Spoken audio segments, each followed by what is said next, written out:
தமது ஆடைகளை இழக்கின்றார். இயேசுவினுடைய ஆடைகள் பலவந்தமாக கழற்றி எடுக்கப்படுகின்றன. இயேசுவிடம் இழப்பதற்கு எதுவும் இல்லை. இயேசுவிடம் இருந்ததை கூட அவர்கள் சீட்டு போட்டு தங்களுக்குள்ளே பகிர்ந்து கொள்கிறார்கள். பலருடைய மானத்தை காப்பாற்றியவர் இன்று ஆடையில் நிற்கின்றார். ஆனால் அன்புமிக்கவர்களே, ஆடையை பறிப்பது மாத்திரம் அவமானம் அல்ல.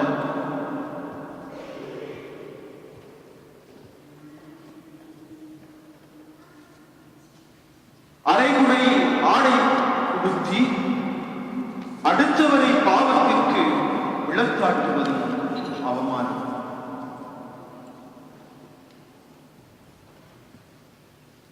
இயேசு இங்கு நமக்காக பொறுமையை காத்துக் கொண்டிருக்கிற இந்த நிலையை எண்ணிப்பார்கள். இன்றைக்கு ஆடை இல்லாது இருப்பதுதான் நாகரிகம் என்று சொல்லுகிற ஒரு நிலை வந்துவிட்ட நிலையைத்தான் இயேசுவினுடைய இந்த நிகழ்வு நமக்கு படம் பிடித்து காட்டுகிறது. கலாச்சாரம் என்ற போர்வையிலே, காலநிலை என்கின்ற போதையிலே பாவை உடைதளித்து அழகு காட்டுகின்ற பாவத்தை உணர்த்துவதற்காக இயேசு இங்கு ஆடையில் இருக்கிறார். ஆகவேதான் சீராக்கினுடைய ஞான நூல் இவ்வாறு சொல்கிறது, அழகுக்காக எந்த மனிதனையும் நோக்காதே, ஆடையிலிருந்து அந்து பூச்சி தோன்றுகிறது. ஆடையிலிருந்து பாவம் பிறக்கிறது என்கிறதை இயேசு இன்றைக்கு நமக்கு சுட்டி காட்டுகிறார். அன்புமிக்கவர்களே, நாம் உடுத்துகிற ஆடை, நம்முடைய அலங்காரங்கள் மற்றவரை பாவத்தில் விளக்காட்டாமல் இருக்க நம்மை நாமே மட்டுப்படுத்திக் கொள்வோம். அதற்கு கேட்போம். பரலோகத்தில் இருக்கிற எங்கள் பிதாவே, உம்முடைய நாமம் ரட்சிக்கப்படுவதாக, உம்முடைய ராஜ்யம் வருக, உம்முடைய சித்தம் பரலோகத்தில் செய்யப்படுவது போல பூலோகத்திலும் செய்யப்படுவதாக.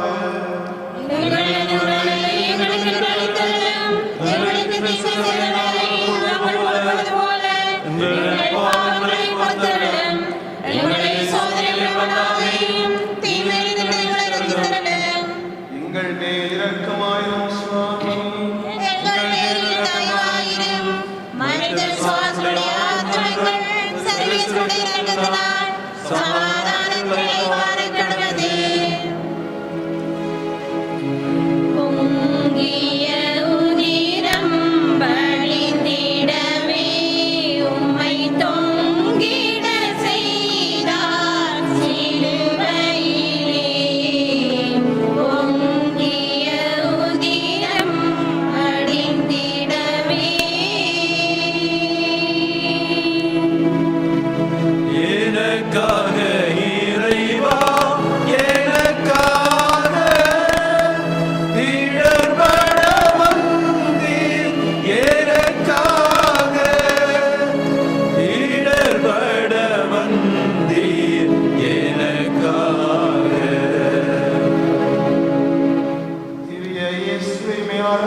பயணக்களத்தினுடைய 11வது களம், இயேசு சிலுவையில் அறையப்படுகின்றார். தங்களுடைய வாழ்விற்கு, தங்களுடைய போதனைகளுக்கு, தங்களுடைய லட்சியங்களுக்கு, தங்களுடைய மகிழ்ச்சிக்கு தடையானவர் இயேசு என்று கருதியதால் இயேசுவை அவர்கள் சிலுவையில் அறைகின்றார்கள். இயேசு அதை ஏற்றுக்கொண்டு இன்று நமக்கு சொல்கிறார், என் மகளே, என் மகனே, உன்னிடம் இருக்கின்ற தீய நாட்டங்களை நீ சிலுவையில் அகன்று உன்னுடைய மகிழ்ச்சிக்கு தடையாக இருக்கிற உன்னுடைய சுயநலத்தை, உன்னுடைய பொறாமையை, உன்னுடைய தீய தேடல்களை, உன்னுடைய தீய நாட்டங்களை நீ சிலுவையில் அறைந்து விடு.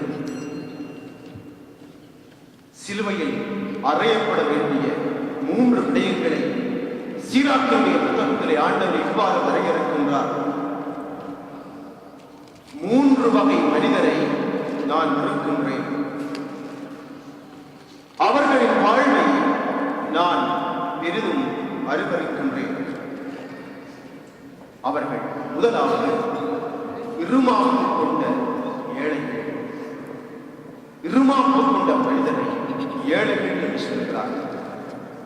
பணத்தினால், ஆற்றலினால், அறிவினால், கல்வியினால் தங்களை உயர்த்திக் கொண்டு அடுத்தவரை தாழ்த்துகிறவர்களை பார்த்து கடவுள் இருமாப்பு கொண்ட ஏழைகள் என்று சொல்கிறார். இந்த இருமாப்பு கொண்டதை சிலுவையில் அறைந்து விடும்படி ஆண்டவர் கேட்கிறார். இரண்டாவது, பொய் சொல்லுகிற செல்வர். தன்னுடைய வாழ்வு மதிக்கப்பட வேண்டும் என்பதற்காக, தான் உயர்ந்தவர் என காட்டிக்கொள்ள வேண்டும் என்பதற்காக பொய் சொல்லுகின்றவர்களை பற்றி கடவுள் இங்கு கணிப்பீடு செய்கிறார். ஆகவே பொய் சொல்லுகிற உன்னுடைய தீய இயல்பை நீ சிலுவையில் அறைந்து விடு. மூன்றாவது, கூடா ஒழுக்கத்தில் ஈடுபடும் அறிவற்ற முடியவர். கூடாத ஒழுக்கத்தில் ஈடுபடுகின்றவர்களை அறிவற்றவர் என்றும்,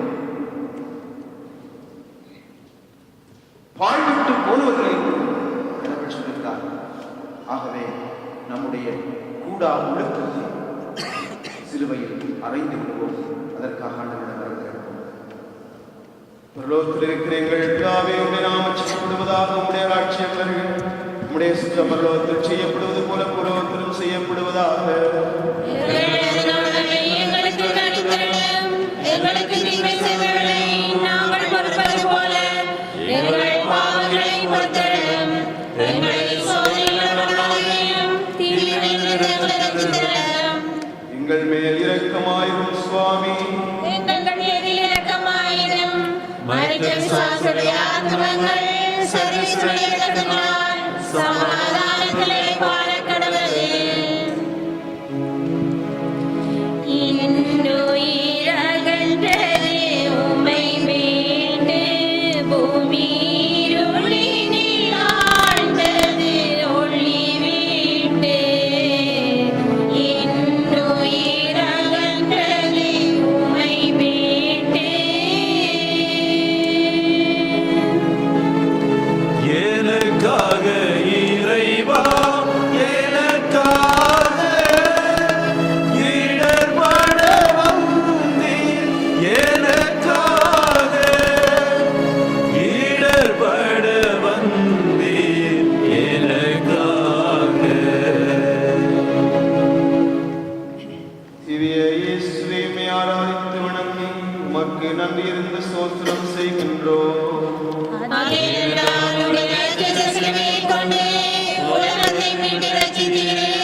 இயேசு சிலுவையில் உயிர் விடுகின்றார்.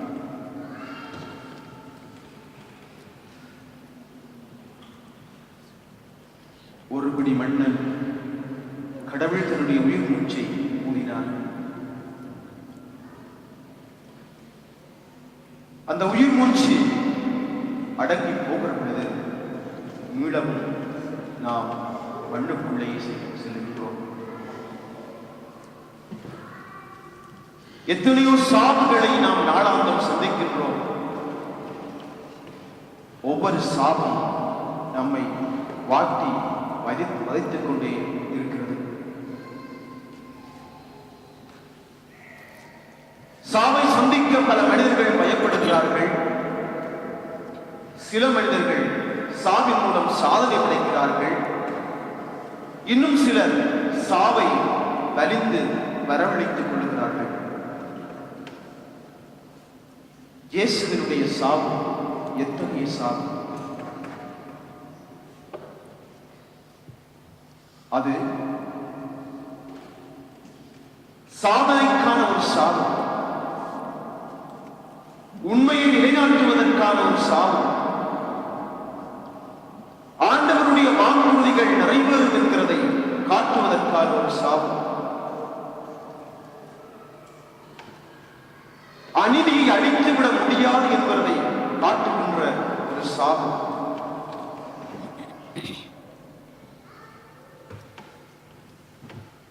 இறந்த சிறுமியினுடைய வீட்டிற்குள்ளே போன இயேசு பெற்றோரை பார்த்து, சிறுமி சாகவில்லை, தூங்குகின்றாள் என்று சொல்லி கரங்களை பிடித்து, தாலித்தாவும் சிறு பிள்ளையே உனக்கு சொல்லுகிறேன், எழுந்திரு என்று சொன்னார். இறந்த இளைஞனை பாடையிலே வைத்து கொண்டு போன பொழுது பாடையை தொட்டு அந்த இளைஞனுக்கு குணம் கொடுத்தார். அவனை உயிருடன் எழுப்பினார். 4 நாளாகிவிட்டதே, நாற்றம் அடிக்குமே என்று சொன்ன லாசரை அவர், லாசரை வெளியே வா என்று அழைத்து உயிர் கொடுத்தார். அந்த வல்லமையின் தேவன் இன்று சிலுவையில் உயிர் விடுகின்றார். இது இயேசு விட்ட உயிரை குறிப்பிடவில்லை. அநீதி, அக்கிரமம் செத்துவிட்டது. அந்த அக்கிரமத்தையும் அநீதியையும் நான் சாகடித்து விட்டேன் என்று இயேசு சொல்லுகிற செய்தி. அன்புமிக்கவர்களே, நம்முடைய வாழ்க்கையில் நாம் அக்கிரமங்களையும் அநீதிகளையும் சாகடிப்போம். அதற்காக ஆண்டவர் வரங்கள். பரலோகத்தில் இருக்கிற எங்கள் பிதாவே, உம்முடைய நாமம் சிறக்கப்படுவதாக, உம்முடைய ராஜ்யம் வருக, உம்முடைய சித்தம் பரலோகத்தில் செய்யப்படுவது போல பூலோகத்திலும் செய்யப்படுவதாக. எங்களுக்கு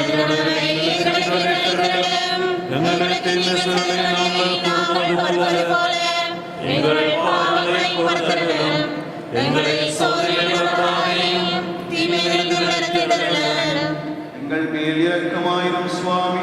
எங்கள் மேல் இரக்கமாயிரும். மரண சாஸ்திரிய ஆத்துமங்கள் சர்வேசுடைய இரக்கத்தினால் சமாதானத்திலே பால கடவுளே. துயருற்றில் துடித்தாள் உள்ளம் நைந்து, அன்னை உயிரற்ற உடலினை மடி சுமந்தே. துயருற்று துடித்தாள் உள்ளம் நைந்து. எனக்காக இறைவா, எனக்காக இடர்பட வந்தீர், எனக்காக இடர்பட வந்தீர், எனக்காக. திவ்ய இயேசுவை ஆராதித்து வணங்கி உமக்கு நன்றி இருந்த ஸ்தோத்திரம் செய்கின்றோம். அது ஏனென்றாலும் அச்சித சிலுவையை கொண்டு உலகத்தை மீட்டு ரட்சித்தீரே சுவாமி. இயேசுவின் பயணக்கிடத்தில் 13வது கிழம் இயேசுவினுடைய உயிரற்ற உடலை அவருடைய அன்னை மடியில் வளர்க்கிறார்கள். இந்தியாவினுடைய மறைசாட்சியான ஜோன் பிரிச்சோ, தூய அருளானந்தர், இவர் மறைசாட்சியாக இறந்த செய்தியை கேள்விப்பட்ட பொழுது அவருடைய தாய் உடனடியாக வீட்டுக்குள் சென்று தன்னுடைய திருமண ஆடையை அணிந்து கொண்டு வீதிக்கு வந்து, எல்லோரும் பாருங்கள், என்னோடு மகிழுங்கள், எனது மகனை நான் இறைவனுக்காக அனுப்பி வைத்தேன், அவன் இறைவனுக்காய் மறைசாட்சியாய் மண்ணில் மறைத்துள்ளான் எனவே என்னோடு சேர்ந்து ஆடி பாடுங்கள் என்று சொல்லி அவள் தெருவிலே நடனமாடினாராம். அன்புமிக்கவர்களே, நம்முடைய பிள்ளைகளுடைய பெருமையை கண்டு நாமும் பெருமை கொள்வோம். இன்றைக்கு இயேசுவினுடைய உயிரற்ற உடலை அன்னை மடியில் வளர்க்கின்றார்கள் என்று சொன்னால், இன்றைக்கு அந்நியர்களே நீங்கள் கற்றுக்கொள்ள வேண்டிய பாடம் என்ன? எந்த நிலையில் இருந்தாலும் உங்களுடைய பிள்ளைகளை அந்த நிலையில் ஏற்றுக்கொள்ள தயங்காதீர்கள். நீங்கள் கொடுக்கிற பாசம், நீங்கள் காட்டுகின்ற பரிவு, உங்களுடைய பொறுமை உங்களுடைய பிள்ளைகளுக்கு பேராதரவாக அமையும். லட்சிய வாழ்க்கையோடு முறிந்து போன தன்னுடைய மகனுடைய உடலை அன்னை பெரியார் எதுவுமே சொல்லாமல் தாங்கிக் கொள்கிறார். அனுபவிக்கவில்லை. நீங்களும் உங்களுடைய பிள்ளைகளை தாங்க கொள்ளாதீர்கள், சினம் கொள்ளாதீர்கள். அவர்கள் வாழ்க்கையிலே தோல்வியை சந்திக்கிற பொழுது அவர்களை பார்த்து நீங்கள் சாபமிடாதீர்கள், அவர்களை பார்த்து பேசாதீர்கள், அவர்களை குறை கூறாதீர்கள், ஏற்றுக்கொள்ளுங்கள். எந்த நிலையிலும் பிள்ளைகளை ஏற்றுக்கொள்கிற மனப்பக்குவத்தை கேட்டு ஜெபிப்போம். பரலோகத்தில் இருக்கிற எங்கள் பிதாவே, உம்முடைய நாமம் ரட்சிக்கப்படுவதாக, உம்முடைய ராஜ்யம் வருக, உம்முடைய சித்தம் பரலோகத்தில் செய்யப்படுவது போல உலகத்திலும் செய்யப்படுவதாக.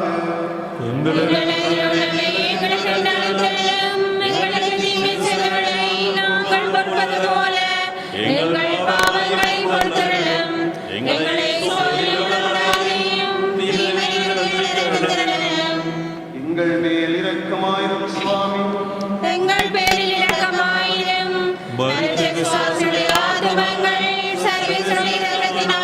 சமாதானத்தில்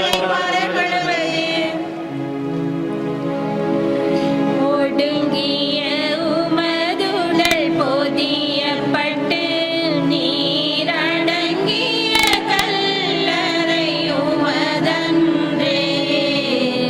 ஒடுங்கிய உமதுடல் பொதியப்பட்டு எனக்காக இறைவா, எனக்காக இடர்பட வந்தீர், எனக்காக இடர்பட வந்தீர், எனக்காக. திவ்ய இயேசுவே, உம்மை ஆராதித்து வணங்கி உமக்கு நன்றி அறிந்த ஸ்தோத்திரம் சொல்கின்றோம். சிலுவையை கொண்டு உலகத்தை மீட்டு ரட்சித்தீரே சுவாமி. பயணத்தினுடைய 14வது கிழமை இயேசு கல்லறைக்குள் வைக்கப்படுகிறார். இன்று நாம் எத்தனையோ பொருட்களை பாதுகாப்பாக ஊட்டியிருக்கிறோம். நாம் வாழ்வதற்கு வீடுகள், நம்முடைய பொருட்களை, அதுவும் விலை உயர்ந்த பொருட்களை பாதுகாப்பதற்கென்று எத்தனையோ விதமான சாதனங்கள். ஆனால் இயேசுவுக்கு கிடைத்ததோ அந்நியருடைய கல்லறை. நம்முடைய வாழ்க்கையிலே நாம் ஒரு யதார்த்தத்தை மாற்ற வேண்டியிருக்கிறோம்.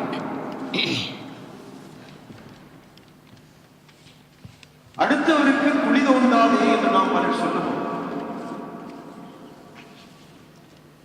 இங்கு இயேசுவுக்கும் கொடுக்கப்பட்ட குழி அது புதைப்பதற்காக தோண்டப்பட்ட குழிகள் அல்ல, விதைப்பதற்காக தோண்டப்பட்ட குழி. மற்றவர்களுடைய வாழ்க்கைக்கு நாமும் குழி தோண்ட நினைப்போம் என்று சொல்லி ஒரு எதிர்மறையான சிந்தனையோடு செயல்படுவோம் என்று சொன்னால் அது அவர்களுக்கு விதை குழியாக மாறி அவர்கள் விருட்சமாக எழுப்புவார்கள். இயேசுவினுடைய சாபம் அதைத்தான் காட்டுகிறது. இயேசுவை கல்லறைக்குள்ளே வைத்தார்கள். ஆடி அடங்கும் வாழ்க்கையடா, ஆறடி நிலைமையை சொந்தமடா என்று சொல்லுகிற அந்த யதார்த்தத்தை அங்கு பிரசன்னப்படுத்தினார்கள். ஆனால் இயேசு அனைத்தையும் தகர்த்து போட்டு 3ஆம் நாள் உயிர்த்தெழுந்தார். அது புதைக்குழி அல்ல, அது விதைக்குழியாக மாறி அவரை அடக்குவதற்காக அல்ல, அவருக்கு புதிய உருவை கொடுக்கின்ற கருவறையாக இந்த கல்லறை மாறியது. அன்புமிக்கவர்களே, இது நமக்கு தருகிற செய்தி. அடுத்தவருடைய வாழ்க்கையை சீர்குலைப்பதற்காக நீங்கள் எந்த முயற்சியையும் எடுக்காதீர்கள். அது அவர்களுக்கு ஆசீர்வாதமாய் மாறிவிடும். இதுதான் யதார்த்தம். அடுத்தவரை வீழ்த்தப் போகிறோமே என்று சொல்லி நினைக்காதீர்கள். அது அவர்களுக்கு எழுச்சியை கொடுத்துவிடும். ஏனென்றால் இறைவன் இரக்கமுள்ளவர். ஏழைகள் சார்பாக அவர்களுக்காக போராடுகிறார். பரலோகத்தில் இருக்கிற எங்கள் பிதாவே, உம்முடைய நாமம் சின்னப்படுவதாக, உம்முடைய ராஜ்யம் வருக, உம்முடைய சித்தம் பரலோகத்தில் செய்யப்படுவது போல பூலோகத்திலும் செய்யப்படுவதாக. எங்கள் அன்றாட உணவை எங்களுக்கு அளித்தருளும்.